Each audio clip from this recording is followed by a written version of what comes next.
After 2 years of this pandemic, it can still be difficult to know the latest research when it comes to the COVID vaccines. That's why we verify by going straight to the experts and looking at the primary sources. With Omicron being the primary variant circulating, let's verify what's the latest on vaccines specifically targeted against the Omicron variant. Our sources are two infectious diseases doctors, Dr. William Moss and Dr. Matthew Lawrence. We know Pfizer, Moderna, and Johnson & Johnson are all in the process of creating an Omicron-specific vaccine. Last month, the Pfizer CEO said theirs would be ready in March.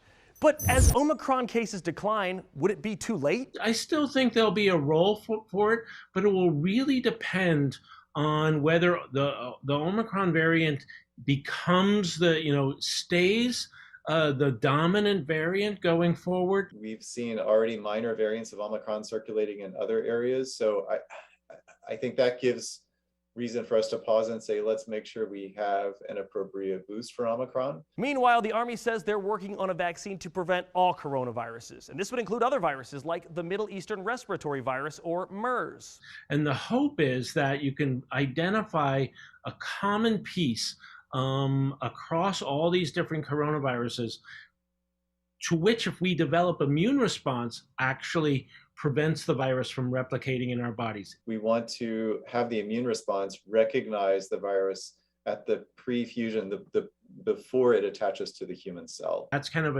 several years away, I would say, if it's even feasible. Bottom line, all of this research is still ongoing, but it is true drug manufacturers are continuing to develop boosters targeting Omicron and other variants that could emerge. With your Verify, I'm Matt Gregory.